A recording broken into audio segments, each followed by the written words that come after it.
Hello beautiful people, listen Darima, welcome to the channel. Today we're going to be checking this video from View of Tatum and it's titled Charleston White Shreds Leftist on Black crime. Interesting. This is an interesting topic and yeah, I'm excited to check this one out to hear what it's got to say. Let's check it out. So, but you commented on black murder, which I don't believe black on black crime is a thing. Do you believe it's a thing? It's like Charleston White is the only person that's willing to tell it like it really is.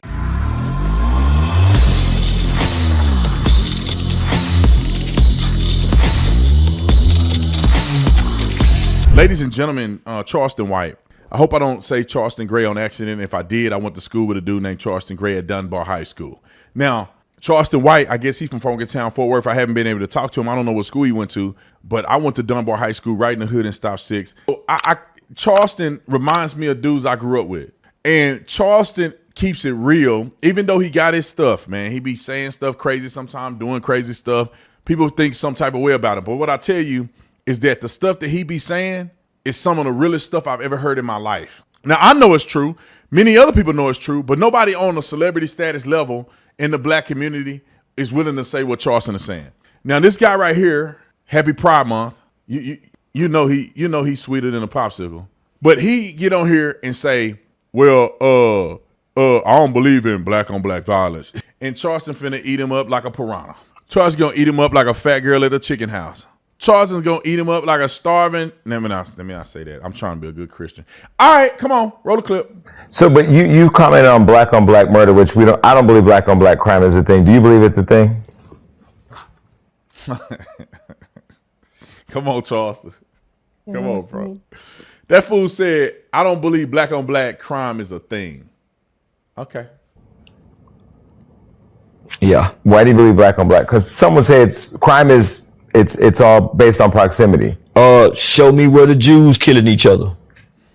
Show me where the Asians going to jail for murder. And they got Asian gangs. Show me where there's a big population of Asians in California. There are Asian Crips, Asian Bloods, Asian gang. Show me where a big population of Asians in jail. You can't. Show me a big population of white people killing white people. You can't.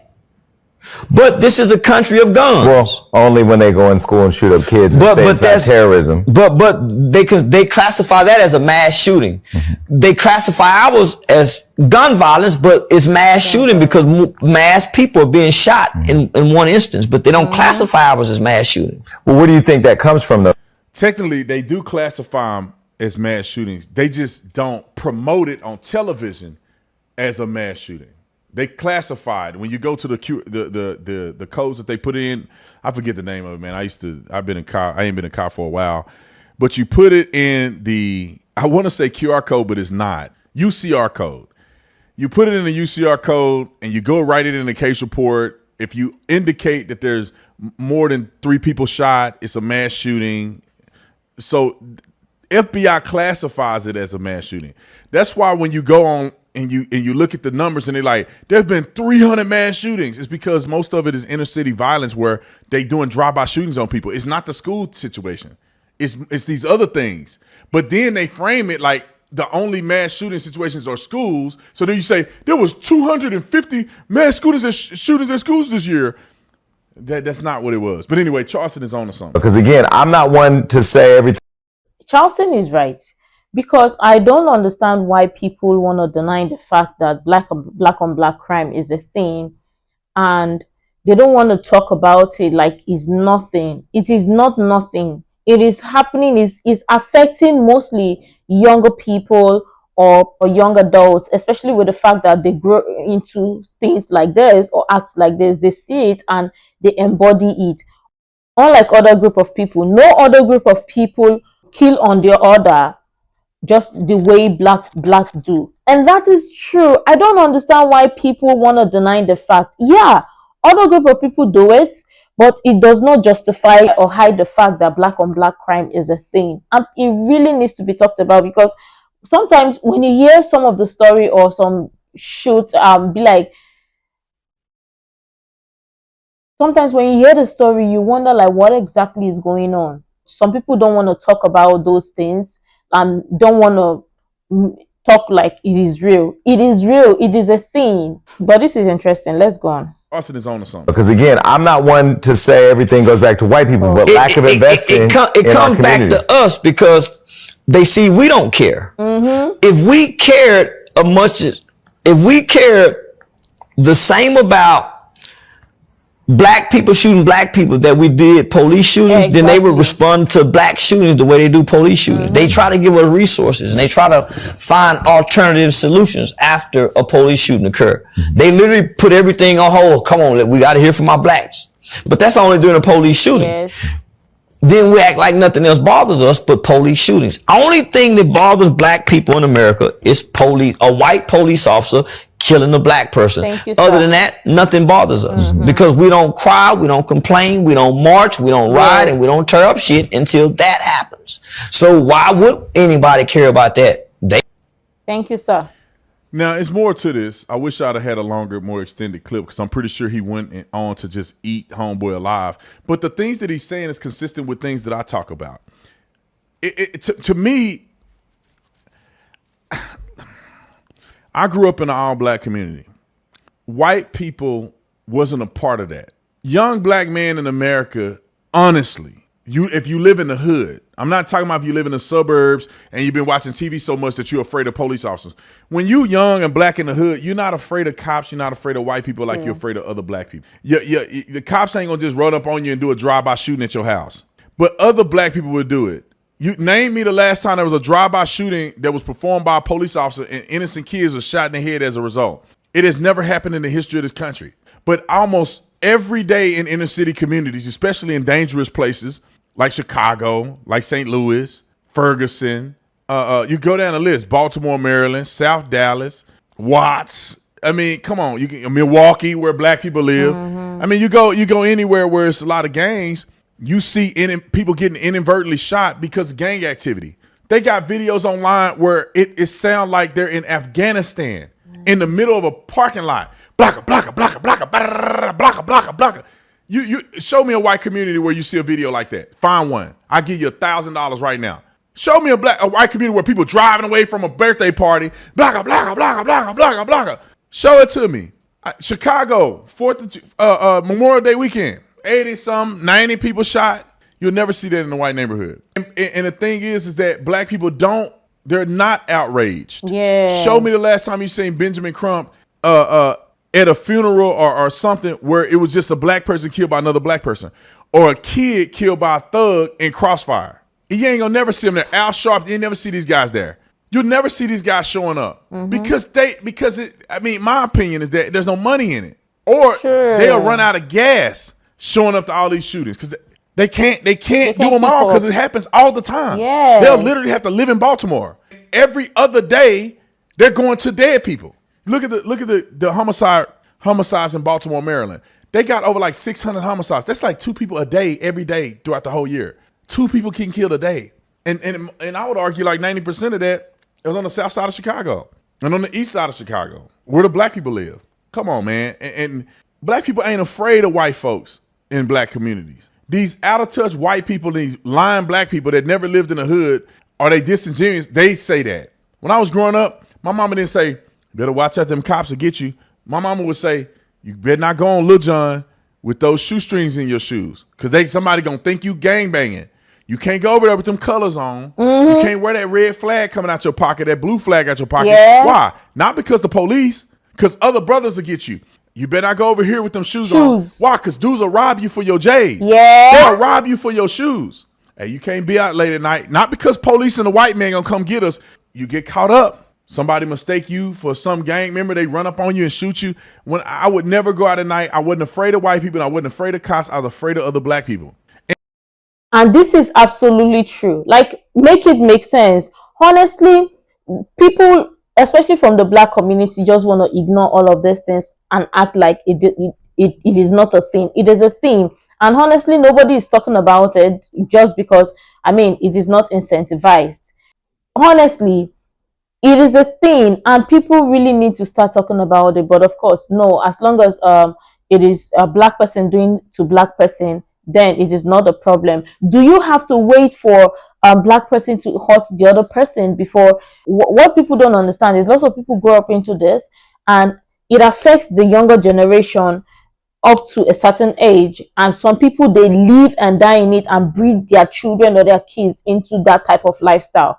But no, nobody wants to talk about it, because I mean, who cares? That is the ideology. Who cares? Nobody should care, except it is a white man doing it to a black man. Like, make it make sense, honestly.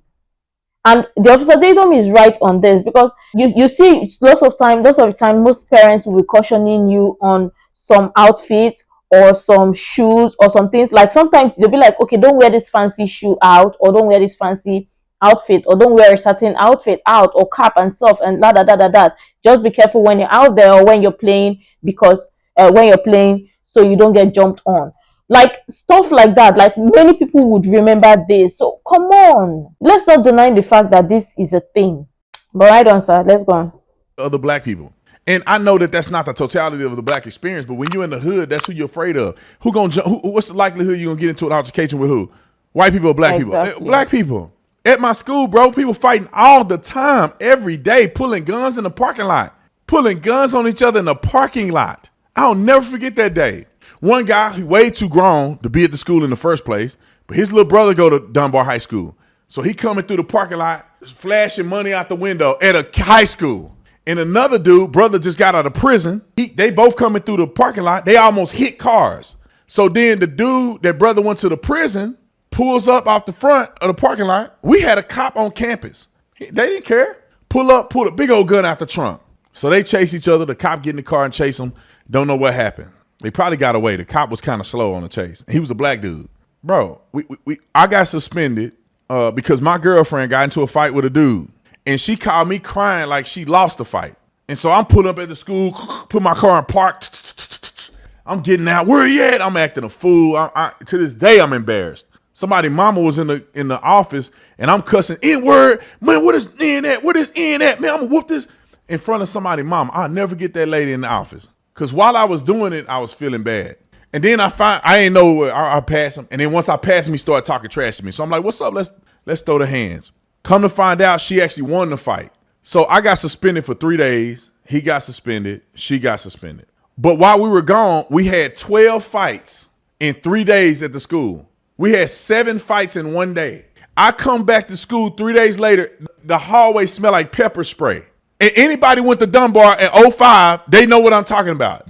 04, 05, 03, you know exactly what I'm talking about. Whole hallway smell like pepper spray. You can still smell the stench and your eyes will burn a little bit. Because what they used to do, people coming off the street in the school fighting, they pepper spraying. And then we were so hood, one of the dudes on our team, I ain't gonna say his name, he's coming to practice with a gun and his revolver every day. He was like 20, still in high school, with a revolver. He used to take it out, put it in his locker. He was a Crip. He was cool, you know, he wasn't trying to bother nobody unless nobody's bothering him. But bro, he in high school, he gotta bring a gun to school every day. It was insane. And so anyway, white people ain't got nothing to do with that. They nowhere to be found in that scenario. And I don't know why people being disingenuous, especially about black on black violence. Oh, turn a blind eye. 50% of homicide victims are black, and 50% of homicide perpetuators are black. Over half of all violent crimes, victims are black. Most of the victims are black. All of the 60% or so of violent crime suspects are black. It's only black people proportionally only make up 13% of the population. So why is 13% of the population responsible for 60% of all the violent crimes? And when I say, let me rephrase this. Why does the group of people that only represent 13% of the population represent 50% of all the homicides? And I want to say that because not all 13% of people are actively involved. It's probably less than 1%. And when you take it out, when you take out the fact that it's mostly men and not women, so you got to say just half of the population already is men doing it. And you know, kids are not, and old men aren't doing it. It's mostly between 16 and 35-year-old men that are committing all these crimes. So you're talking like 1% of the United States population, less than 1% is responsible for 50% of all the murders. But why has it got to be black? Black on black violence is like 90-some%. White people are 80-some%. So it's not just a proximity thing. Hispanics and Asians are lower than 80%. So it's not a proximity. It's that we have a more violent culture. You can go online right now and look at World Star. Ain't none but black people shooting and killing and stugging and stealing and hurting each other. more so than everybody else. But anyway, anyway, I can talk about this till the cows come home. I'll see y'all on the next one. I'm out. And that is absolutely true. The obstetrician shared it, which are the truth as it is. I don't know why people will always turn the blind eye when it comes to black on black crime, which is a thing, and it really needs to be talked about, because I mean, lots of people turn a blind eye to this because I mean it's not incentivized. To them, they see it as normal thing and they just don't care. So I mean, who freaking cares, except it is someone else that is doing it to them. But if it's your own kind, oh, it's nothing. No, it's not nothing. It's something. It happens, especially in the hood or some particular neighborhood. And I bet you not everybody would have similar experience to what was shared here. But I mean, lots of people could easily relate to stuff that they've heard or stuff that they've been told or stuff that they saw, and kind of for some reasons best known to the family, they had to leave some particular neighborhood for their safety and everything, because they don't want to grow up into that type of lifestyle. So it's a thing. Let's not act like it's not nothing. But this is an interesting conversation though. Let me know what your thoughts are in the comment down below. I'm sure tons of people have interesting things to share. I would really love you to share that. You can share the useful information you think might be really helpful. Make sure to like, comment, and subscribe and all of that stuff. And until next time, see you in the next video.